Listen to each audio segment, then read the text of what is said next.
Alright, so I just came down here. I was going through all my tubs. It's early in the morning, and I saw that this pastel pinstripe female number 2 just laid an egg. It looks like she's actually in the process of laying eggs, and it looks like one is going to come out right now.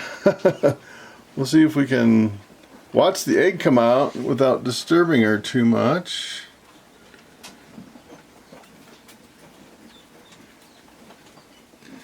I don't know if you guys have ever seen a snake lay an egg before, but this is how it's done right here.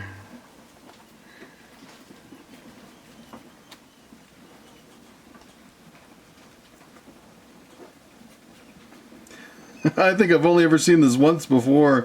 I usually don't catch them laying eggs. They usually come in and the eggs are already laid.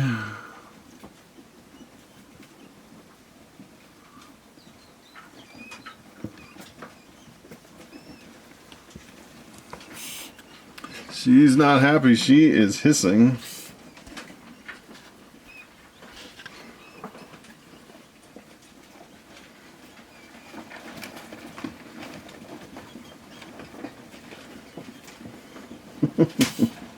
Takes a little while, and the funny thing is when those eggs come out, they are really gooey.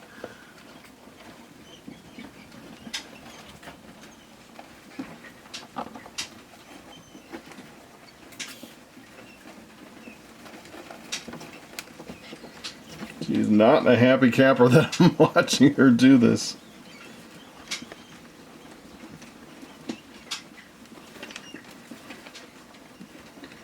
This is a pastel pinstripe, or otherwise known as a lemon blast ball python.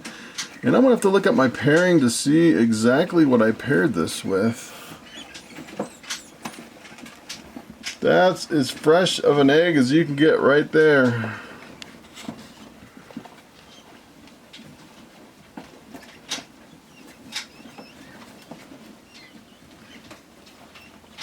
So what I'm going to do is I'm actually going to get ready an egg box and get it all ready. And usually what I do is I sterilize it and bleach it and everything and kind of get everything ready for these eggs to go in the incubator. So I'll probably give her, it looks like she just has 3 eggs, but it looks like she has more eggs in her body. I'm actually just going to leave her alone here. Alright, so the male, the father of that clutch is right here. This is a pastel desert ghost, and the desert ghost is a recessive mutation. So essentially what you'll end up having is all het desert ghosts. You'll have some pastels, and remember that the female is a lemon blast, so that's a pastel pinstripe.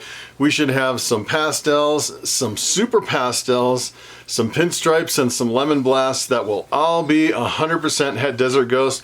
This guy has 2 copies of the desert ghost gene, and it'll transfer 1 copy of each gene to each of the offspring in that clutch. But you won't be able to see the actual desert ghost in the babies until you breed them back to something like this male, or if you breed them together, you'll get some visuals. So that'll be kind of interesting to see what we get as far as the offspring on that clutch. I'm really looking forward to pretty much expanding my desert ghost. I know there's not a lot of people that are doing desert ghosts, especially here in Colorado. So it's kind of one of the genes that I really wanted to tap into, especially adding other genes on top of that. Like you could get probably like a super blast desert ghost, which is a super pastel pinstripe desert ghost, which would really be kind of the crown jewel when you breed them back to the male and get the visual. So let's check out those eggs. I pretty much went through and I pulled everything out and I sterilized an egg box, and I have the vermiculite and the water and everything set up. So let me show you how I set up those ball python eggs. All right, so what I'm going to do is I'm going to take that female off and I'm going to put her in this boa tub temporarily. I have some fresh coconut husk substrate in there. And this is pretty much where I've been putting all my female ball pythons when I pull them off the egg. She's actually over here, and the interesting thing is she laid eggs almost exactly the same time last year, and it's almost, you know, I have the dates on there from all my snakes, and it's almost the same time last year for every single snake within a week or two. It's kind of interesting. And this looks like a pretty small clutch. She looks like she's pretty defensive here on those eggs. So what I'm gonna do is I'm gonna actually pull her off of those eggs. Well, maybe, let's see, 1, 2, 3, 4, 5, 6. Actually, it looks like 7 eggs and a slug maybe. So let me pull her down, we'll take her off and take a look at this clutch of eggs. All right, so here we go. She looks like she's pretty defensive here. Whoa, that little tiny one, look at that little tiny one. I think that's a slug right there. And she is kind of jumping. Look at her, she's kind of going crazy. I've never seen one jump so much. Once you get them off the eggs, it's fine. And she looks like she's passed all the eggs here. You want to make sure she doesn't have any eggs stuck in her belly. Especially what you really want to watch out for is that she doesn't have any eggs up in the higher end of her belly, because if they get egg bound, that can be a problem. But it looks like she passed all of her eggs, so let me put her in that other tub. Alright, so from here what I'm going to do is I'm going to actually separate all these eggs. I know in my last video I actually had one that sprung a leak when I was separating them, and we put a band-aid on the egg, which, you know, some people said, yeah, you probably should take that band-aid off because it could, you know, affect the egg long term, and I might actually do that in this video. And this is a slug, this is an infertile egg, so this definitely won't develop into a baby snake. We can actually candle it and you can see there's no veins at all in something like that. This one looks like, maybe the last one she laid.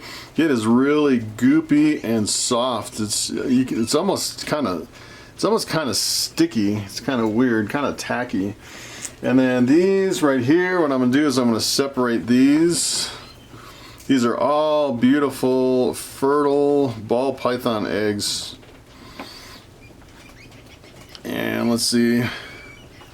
Hopefully we won't have any problems like we did last time with the one springing a leak. This one, you could tell this one she just laid recently too, because it is really soft.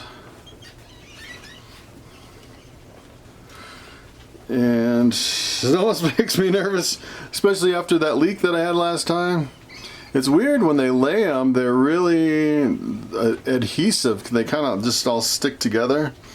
And then once they dry out a little bit, they really get stuck. And these aren't really too bad. Now I'm kind of nervous about separating them, especially since the last one kind of sprung a leak.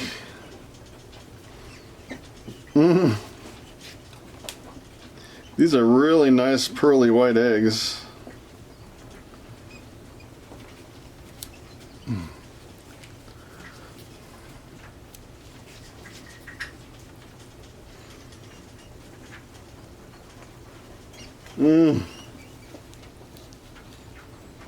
No leaks.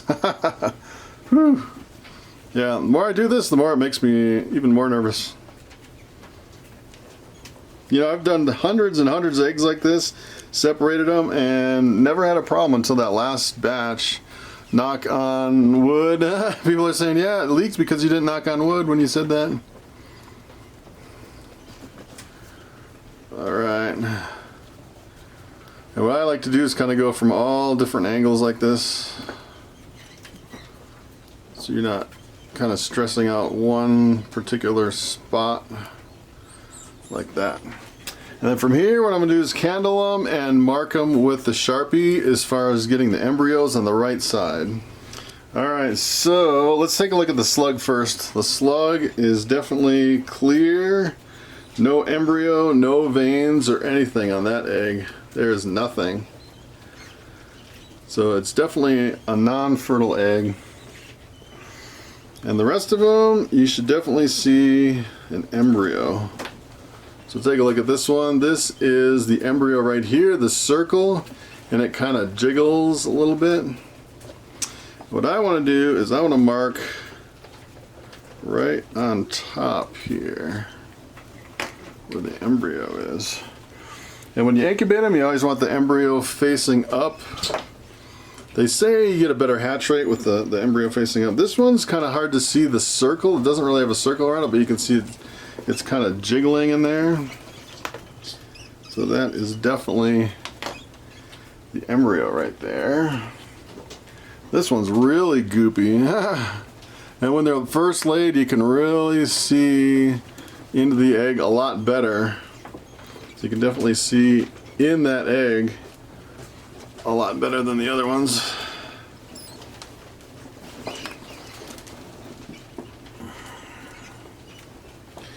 Alright, let's take a look at this one. Embryo is right there.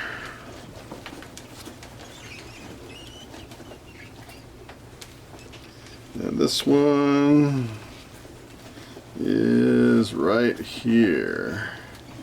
You can definitely see the embryo on that one.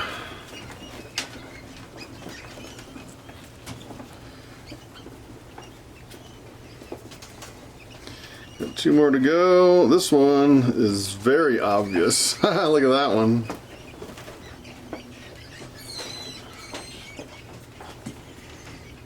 And then this one looks really weird. Take a look at that. That's kind of bizarre.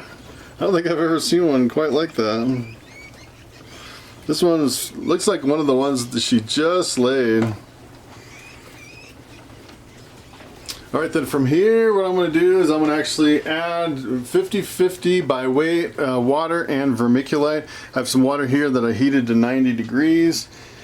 And in the last egg box I put about 150 grams. I was using about 200, but I think 200 is a little bit too much. It brings the eggs up a little too high to where the press and seal on top is a little bit too close.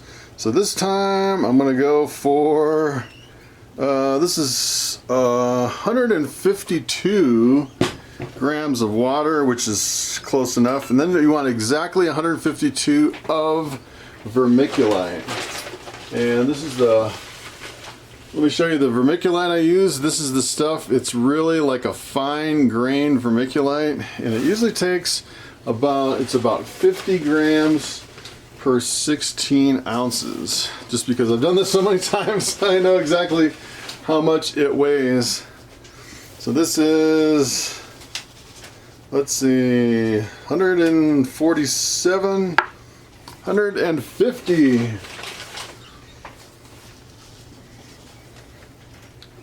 151.8, 152, that's perfect. 152.0. So then what I do is I just mix it up really good. And this will go, this will last for 2 months in the incubator without having to add any extra humidity, any extra moisture at all. Holds the humidity perfect in there. And really what you really want is the vermiculite to clump when you grab it, but you don't want it to drip out of your hands. And I always just like to weigh it out, it's a lot easier. So then from here, what I'm going to do, so I'm just going to spread it out a little bit, and then I'll put this egg crate up on top, and then I'll put the eggs right on top of it. So what I'm going to do is I'm going to pull these eggs out over here, put them in here with the embryos up.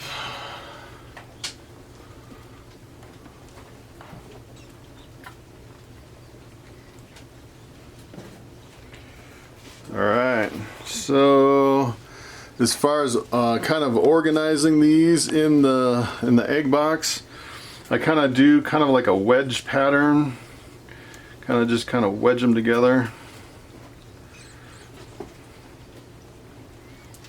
Let's see, where's this one? Just like so.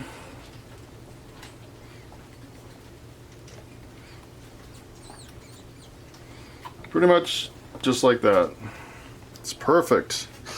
And then what I do from here is I use press and seal and put a layer on top.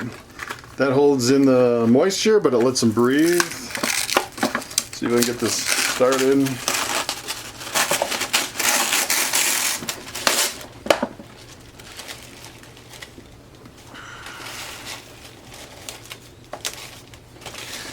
All right, that is pretty much it. So I'm gonna throw this in the incubator, and what I'm actually gonna do is, from here, I'm gonna label this with the date it was laid and the date it's hatched, and the pairing. All right, so this is kind of an interesting curiosity. Today is May 12th, and actually she laid eggs last year on May 16th, so it's within 4 days of laying, which is pretty incredible. So what I'm gonna do is ask Google, okay Google, what will be the date in 60 days? It is Thursday, the 11th of July 2019. So there you go. That is the date they should hatch. All right, so here are the labels that I print for the box: the laid date, the hatch date, and the pairing. Pastel pinstripe number 2 with my pastel desert ghost male. And what I do is I just put labels on the top, and then I put more labels on the front in case I stack boxes on top. I can still see for the front. And this is 7 eggs, so now I have a total of, I think it's 47 eggs in my incubator. Let's put these eggs in the incubator and check that out. All right, so here is my 6 foot tall incubator that I built out of a beverage cooler, and it is filling up really fast. I just put the new eggs right here, and the last eggs I think were either here or over here that actually had the egg with the band-aid. So I'm gonna actually pull those out, and I'm gonna see if I can get that band-aid off of that egg that was leaking. I actually had a little, it springed a little leak when I was actually pulling the eggs apart. And then I have 2 boxes down here that are within 2 days of hatching. I just peeked in there. There's no snakes pipping yet, so it's going to be a few days before those actually hatch out. What I'm going to do is I'm going to find this egg with the band-aid. We're going to see if we can pull that band-aid off. All right, so I just put some fresh gloves on, and this is the box, the egg with the band-aid. Let's take a look at it and see how it's doing. Some people were saying that they thought it might actually kind of be bad for the egg long term to have this band-aid on it. I'm not sure if it'll actually even, well, let's see. Hopefully I won't rip it again. All right, I'm pulling this band-aid off.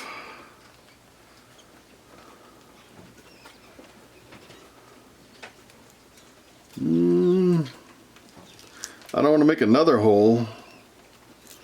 That thing is stuck on there pretty good.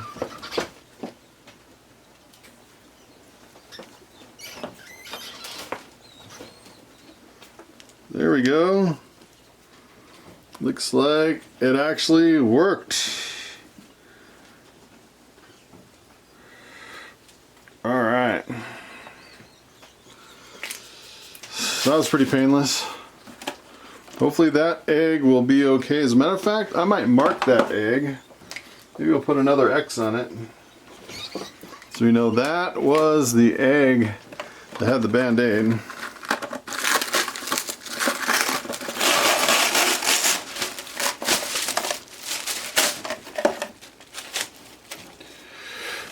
All right. Pop this back in the incubator. All right, so here's the female that just laid the eggs. It looks like she has totally recovered from laying eggs. She's crawling around doing great. I'm gonna move her back to her tub.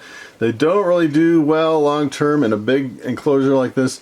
What they really need is something small to feel secure. You can see she's kind of pacing a little bit. She's probably looking for her eggs, and hopefully she'll go back on food. She's got the little periscope going on there. She's kind of looking around, crawling out of the tub. So what I'm gonna do is I'm gonna put her back in her tub, and we'll probably feed her in about a week. So hopefully she'll start eating again. All right, so there you have it. I am really excited about this mix, the cross between my Pastel Desert Ghost and my Lemon Blast. Trying to get some more Desert Ghosts with, really want to keep the pastel in, because I think, you know, for Desert Ghost, I really think it's essential to have the pastel. I've seen straight Desert Ghosts in there. To me, they're not really that impressive unless you add the pastel and then start layering genes on top of that. And let me tell you, some of these snakes can really pop. So that's pretty much it. Thanks for watching, and I will see you next time.